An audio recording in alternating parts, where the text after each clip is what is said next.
مولا علیہ السلام فرماتے ہیں کہ مجھے حضور علیہ الصلوۃ والسلام نے وصیت فرمائی تھی کہ میرے غسل کا انتظام تم خود کرنا، کیونکہ میرے جسم پر جس کی بھی نگاہ پڑے گی وہ نابینا ہو جائے گا۔ حضور علیہ الصلوۃ والسلام کو آخری بار غسل دیتے وقت کیا معجزہ پیش آیا تھا جسے دیکھ کر حضرت علی کے رونگٹے کھڑے ہو گئے تھے۔ بسم اللہ الرحمن الرحیم۔ السلام علیکم ناظرین، حضرت فاطمہ رضی اللہ تعالیٰ عنہ فرماتی ہیں کہ میں نبی کریم کے سرہانے بیٹھی ہوئی تھی کہ کسی نے آ کر السلام علیکم یا اہل بیت کہہ کر اندر آنے کی اجازت طلب کی۔ میں نے کہا اے اللہ کے بندے، اللہ تمہیں جزائے خیر دے، آپ حضور کو آرام کرنے دو، حضور پاک عبادت میں مشغول ہیں۔ آنے والے نے بلند آواز سے کہا مجھے اندر آنے کی اجازت دے دو، کیونکہ اس کے بغیر کوئی چارہ کار نہیں ہے۔ اور اسی وقت آپ علیہ الصلوۃ والسلام نے اپنی آنکھیں کھولی اور سیدہ فاطمہ رضی اللہ تعالیٰ عنہ سے فرمایا تمہیں پتہ ہے کہ تم کس سے باتیں کر رہی ہو؟ میں نے عرض کیا نہیں۔ حضور پاک صلی اللہ علیہ وسلم نے فرمایا یہ ملک الموت ہے، انہیں اندر آنے کی اجازت دے دو۔ حضرت اسرائیل علیہ السلام اندر آئے اور آتے ہی السلام علیکم کہا۔ پھر آپ حضور علیہ الصلوۃ والسلام نے جواب میں وعلیکم السلام یا امین اللہ کہا۔ پھر حضرت اسرائیل علیہ السلام فرمانے لگے مجھے اس ذات کی قسم جس نے آپ کو پیغمبر بنا کر بھیجا ہے، یا رسول اللہ صلی اللہ علیہ وسلم، پہلے میں نے کبھی کسی سے اجازت طلب نہیں کی اور آئندہ بھی کسی سے طلب نہیں کروں گا۔ حضور صلی اللہ علیہ وسلم کے وصال شریف کے وقت جبرائیل علیہ السلام حاضر ہوئے اور عرض کرنے لگے کہ یا رسول اللہ صلی اللہ علیہ وسلم، آج آسمانوں پر آپ کے استقبال کی تیاریاں ہو رہی ہیں۔ اللہ تعالیٰ نے جہنم کے داروغہ مالک کو حکم دیا ہے کہ مالک میرے حبیب صلی اللہ علیہ وسلم کی روح مبارک آسمانوں پر تشریف لا رہی ہے، اس اعزاز میں دوزخ کی آگ کو بجھا دو۔ اور جنت کی حوروں سے فرمایا کہ تم سب سجو سنورو، اور فرشتوں سے فرمایا کہ تعظیم روح مصطفیٰ صلی اللہ علیہ وسلم کے لیے صف بصف کھڑے ہو جاؤ۔ اور اللہ تعالیٰ نے مجھے حکم فرمایا ہے کہ میں آپ صلی اللہ علیہ وسلم کی خدمت میں حاضر ہو کر آپ کو بشارت دوں کہ تمام انبیاء اور ان کی امتوں پر جنت حرام ہے جب تک کہ آپ اور آپ صلی اللہ علیہ وسلم کی امت جنت میں داخل نہ ہو جائیں۔ اور کل قیامت کو اللہ پاک آپ کی امت پر آپ کے طفیل اس قدر بخشش اور مغفرت کی بارش فرمائے گا کہ آپ راضی ہو جائیں گے۔ وفات کے وقت حضور علیہ الصلوۃ والسلام نے ملک الموت سے فرمایا اے ملک الموت، مجھے اپنی رب کی ملاقات کا شوق ہے، اب تم جس کام کے لیے آئے ہو وہ کام کرو۔ ملک الموت نے فرمایا کہ مجھے حکم ہے کہ اگر آپ صلی اللہ علیہ وسلم کی مرضی ہو تب ہی روح مبارک قبض کرو۔ حضور علیہ الصلوۃ والسلام نے ملک الموت کو روح قبض کرنے کی اجازت دے دی۔ ملک الموت نے روح مبارک قبض کرنی شروع کر دی۔ موت کی تکلیف سے حضور علیہ الصلوۃ والسلام کی پیشانی پر پسینہ آیا۔ سکرات کی تکلیف شروع ہوئی تو فرمایا اے اللہ، موت کی بڑی سخت تکلیف ہے، اے اللہ تو ہی موت کی تکلیف کو آسان کرے گا۔ مٹی کے پیالے میں پانی بھر کر رکھوایا، موت کی گھبراہٹ میں بار بار پانی میں ہاتھ ڈالتے اور وہ ہاتھ اپنے منہ پر پھیرتے اور اے اللہ مجھے اپنے پاس بلا لے۔ حضرت فاطمہ رضی اللہ تعالیٰ عنہ نے کہا کہ یا رسول اللہ صلی اللہ علیہ وسلم، آج آپ کو بہت تکلیف ہے۔ پھر آپ حضور علیہ الصلوۃ والسلام نے فرمایا اے فاطمہ، آج کے بعد تیرے بابا پر کوئی تکلیف نہیں ہوگی۔ اے فاطمہ، جب میرا انتقال ہو جائے تو تم انا للہ و انا الیہ راجعون کہنا۔ پھر فرمایا اے ملک الموت، تم اپنا کام پورا کرو۔ پھر آپ علیہ الصلوۃ والسلام کو نزع کی تکلیف زیادہ ہوئی۔ پھر حضرت جبرائیل علیہ السلام نے حضور صلی اللہ علیہ وسلم کی طرف سے اپنا منہ پھیر لیا۔ حضور صلی اللہ علیہ وسلم نے فرمایا اے جبرائیل، کیا اس وقت میرا منہ تمہیں اچھا معلوم نہیں ہوتا جو تم نے منہ پھیر لیا ہے؟ پھر حضرت جبرائیل علیہ السلام روئے اور عرض کرنے لگے یا رسول اللہ صلی اللہ علیہ وسلم کہ کس دل سے آپ کی نزع کی حالت دیکھ سکتا ہوں۔ پھر حضور صلی اللہ علیہ وسلم نے فرمایا اے لوگو، دیکھو نماز کی حفاظت کرنا۔ یہ فرما کر پھر رسول اللہ صلی اللہ علیہ وسلم نے فرمایا یا رب امتی۔ یہ کہتے کہتے آپ صلی اللہ علیہ وسلم کی جان سینے تک پہنچ چکی تھی، نیچے کے جسم کی جان نکل چکی تھی، مگر امت گناہگار کا کلمہ منہ پر جاری تھا۔ حضرت جبرائیل علیہ السلام نے عرض کیا رب العالمین فرماتا ہے کہ اس امت کی اس قدر محبت آپ کے دل میں کس نے ڈالی؟ تو آپ صلی اللہ علیہ وسلم نے فرمایا اللہ تعالیٰ نے، کہ اللہ تعالیٰ فرماتا ہے کہ آپ صلی اللہ علیہ وسلم کی امت پر 1000 درجے آپ سے زیادہ مہربان ہے۔ اے نبی صلی اللہ علیہ وسلم، تم اپنی امت کو میرے سپرد کر کے موت کی تکلیف کو آسان کیجیے۔ تو یہ سن کر آپ صلی اللہ علیہ وسلم نے فرمایا کہ اب میرا دل ٹھنڈا ہوا، اور آپ صلی اللہ علیہ وسلم نے فرمایا کہ اب مجھے بلا لیں۔ پھر بے ہوشی طاری ہوئی اور ماتھے پر مشک کی خوشبو کا پسینہ جاری ہوا۔ ناظرین، یہ رات کا وقت ہے، حضرت محمد مصطفیٰ صلی اللہ علیہ وسلم نزع کی حالت میں ہیں اور حجرہ مبارک میں ہیں۔ دنیا کی قلت کے سبب چراغ میں تیل نہیں ہے۔ حضرت عائشہ صدیقہ رضی اللہ تعالیٰ عنہ نے اٹھ کر ہمسایہ کی عورتوں کے پاس چراغ بھیج کر کہا کہ اللہ کے واسطے 2 بوند تیل کی ہمارے چراغ میں ڈال دو۔ جناب رسول خدا صلی اللہ علیہ وسلم اندھیرے میں وفات پا رہے ہیں۔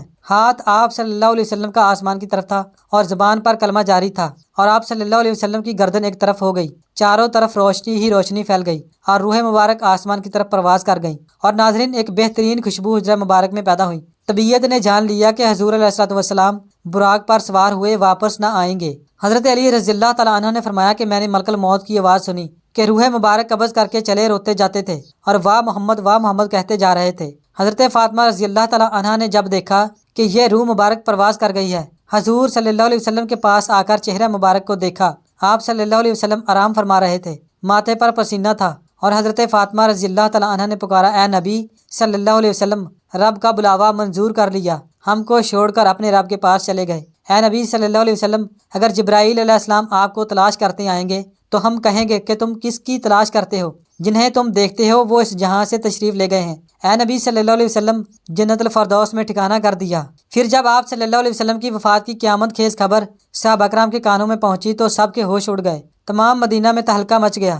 حضرت عثمان ذو النورین رضی اللہ تعالیٰ عنہ ایک سکتہ کے عالم میں آ گئے، دیوار سے پشت لگائے بیٹھے تھے، شدت غم کی وجہ سے بات نہیں کر سکتے تھے۔ حضرت علی رضی اللہ تعالیٰ عنہ کا یہ حال تھا کہ زاروں قطار روتے تھے، روتے روتے بے ہوش ہو گئے۔ اسی طرح حضرت عمر رضی اللہ تعالیٰ عنہ انتہائی پریشانی کے عالم میں تلوار کھینچ کر کھڑے ہو گئے اور بلند آواز سے فرمانے لگے کہ منافقین کا گمان ہے کہ حضور صلی اللہ علیہ وسلم انتقال کر گئے ہیں۔ آپ ہرگز فوت نہیں ہوئے ہیں، بلکہ آپ اپنے پروردگار سے ملنے گئے ہیں۔ آپ ضرور واپس آئیں گے اور ان لوگوں کے ہاتھ پاؤں کاٹ دیں گے جو آپ پر وفات کا الزام لگاتے ہیں۔ حضرت ابوبکر صدیق رضی اللہ تعالیٰ عنہ جو مدینہ سے ایک کوس کے فاصلے پر تھے، کو خبر ملتے ہی سیدھا مدینہ منورہ تشریف لے آئے۔ انتہائی غم کی کیفیت میں حضرت عائشہ رضی اللہ تعالیٰ عنہ سے اجازت لے کر حجرہ مبارک میں تشریف لے گئے، چہرہ انور سے چادر ہٹائی، پیشانی مبارک پر بوسہ دیا اور روئے۔ صدیق اکبر نے عمر فاروق کا کلام سنا تو فرمایا، عمر سنبھلو اور خاموش ہو جاؤ۔ جب عمر فاروق اپنی وارفتگی میں بہتے چلے گئے تو صدیق اکبر نہایت دانشمندی کے ساتھ ان سے الگ ہٹ گئے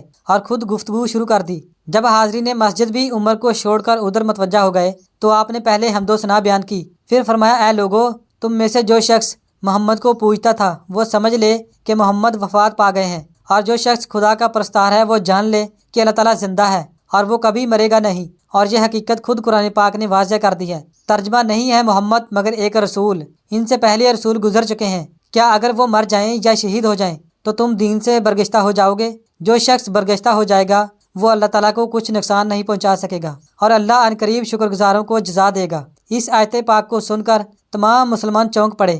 عبداللہ فرماتے ہیں کہ خدا کی قسم ہم لوگوں کو ایسا معلوم ہوا کہ یہ آیت اس سے پہلے نازل ہی نہیں ہوئی تھی۔ عمر فرماتے ہیں کہ ابوبکر سے یہ آیت سن کر میرے پاؤں ٹوٹ گئے اور کھڑے رہنے کی قوت باقی نہیں رہی۔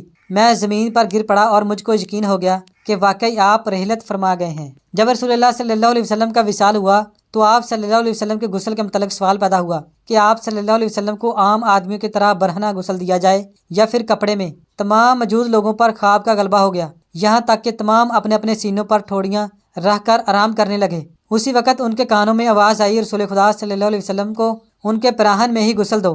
حضرت سیدنا امیر المومنین حضرت علی رضی اللہ تعالیٰ عنہ فرماتے ہیں کہ مجھے حضرت محمد صلی اللہ علیہ وسلم نے وصیت فرمائی کہ میرے غسل کا انتظام تم خود ہی کرنا، کیونکہ میرے سطر پر جس کی بھی نگاہ پڑے گی وہ نبینہ ہو جائے گا۔ حضرت علی رضی اللہ تعالیٰ عنہ نے آپ صلی اللہ علیہ وسلم کو غسل دیتے ہوئے آپ کے بدن مبارک پر کسی قسم کا کوئی میل نہ دیکھا، تو اسی وقت حضرت علی رضی اللہ تعالیٰ عنہ کی زبان پر آیا، اور یا رسول اللہ صلی اللہ علیہ وسلم، آپ پر میرے ماں باپ قربان، آپ کتنے پاکیزہ ہیں۔ حضور علیہ الصلوۃ والسلام کی تدفین کے دن اس قدر خاموشی چھا گئی کہ بعض صحابہ بعض کو دیکھنے نہ پائے، اگر وہ اپنی ہتھیلیوں کو کھولتے تو کچھ نظر نہیں آتا۔ یہ تاریخی حضور علیہ الصلوۃ والسلام کی تدفین تک شائع رہی۔ حضرت علی رضی اللہ تعالیٰ عنہ کا بیان ہے کہ جب حضور علیہ الصلوۃ والسلام کا انتقال ہوا تو غیب سے آواز آئی، السلام علیکم یا اہل بیت ورحمۃ اللہ وبرکاتہ۔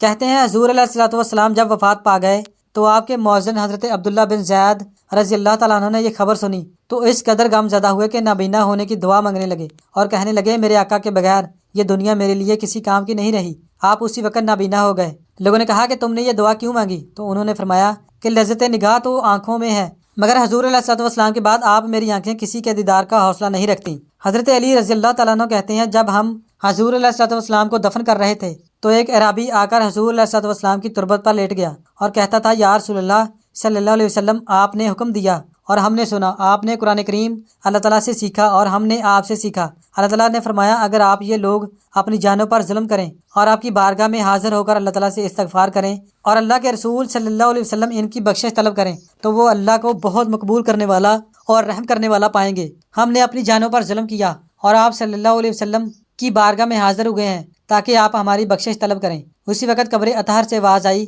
کہ تم بخش دیے گئے ہو، تم بخش دیے گئے ہو۔ نبی اکرم صلی اللہ علیہ وسلم کی خبر وفات کے بعد مسلمانوں کے ذکر کٹ گئے، قدم لڑکڑا گئے، چہرے بجھ گئے، آنکھیں خون بہانے لگیں، ارض و سما سے خوف آنے لگا، سورہ تاریخ ہو گیا آنسو بہ رہے تھے اور تھمتے نہیں تھے۔ کئی صحابہ حیران و سرگرداں ہو کر آبادیوں سے نکل گئے۔ کوئی جنگل کی طرف بھاگ گیا، جو بیٹھا تھا بیٹھا رہ گیا، جو کھڑا تھا اس کو بیٹھنے کا یارہ نہ ہوا۔ مسجد نبوی قیامت سے پہلے قیامت کا نمونہ پیش کر رہی تھی۔ سیدہ فاطمہ غم سے نڈال تھیں اور فرما رہی تھیں، پیارے باپ نے دعوت حق کو قبول کیا اور فردوس بری میں نزول فرمایا۔ آپ وہ کون ہے جو جبرائیل امین کو اس بات سے غم کی اطلاع کر دے؟ الہی فاطمہ کی روح کو محمد کی روح کے پاس پہنچا دے۔ الہی مجھے دیدار رسول کی مسرت عطا فرما۔ الہی مجھے اسماعیت کے ثواب سے بہرہ ور کر دے۔ الہی مجھے رسول امین کی شفاعت سے محروم نہ رکھنا۔ سیدہ عائشہ صدیقہ کے دل و جان پر غم کی گٹھائیں چھا گئی تھیں اور زبان اخلاق پیغمبری کی ترجمانی کر رہی تھی۔ حیف وہ نبی جس نے تعمول پر فقیری کو چن لیا، جس نے تمنگری کو ٹھکرا دیا اور مسکینی قبول کر لی۔ وہ سابق خلق عظیم جو ہمیشہ اٹھو پہر نفس سے جنگ ازما رہا، اللہ کا پیغمبر جس نے ممنوعات کو کبھی آنکھ اٹھا کر کبھی نہ دیکھا، اور آپ رحمت للعالمین جس کا باب فیض فقیروں اور حاجت مندوں کے لیے کھلا رہتا تھا، جس کا رحیم دل اور پاک ضمیر کبھی دشمنوں کی ایذا رسانی سے غبار آلود نہ ہوا، جس کے موتی جیسے دان توڑے گئے اور اس نے پھر بھی صبر کیا، جس کی پیشانی انور کو زخمی کیا گیا اور اس نے پھر بھی دامن عفو ہاتھ سے نہ جانے دیا۔ آج اسی وجود سرمدی سے ہماری دنیا خالی ہے۔ اللہ تعالیٰ ہمیں حضور صلی اللہ علیہ وسلم کے نقش قدم پر چلنے کی توفیق عطا فرمائے اور ہمیں ان کی سنت پر عمل کی توفیق عطا فرمائے، آمین۔ ناظرین، کمنٹ باکس میں اللہ تعالیٰ کے 99 ناموں میں سے ایک نام ضرور ٹائپ کریں۔ اللہ حافظ۔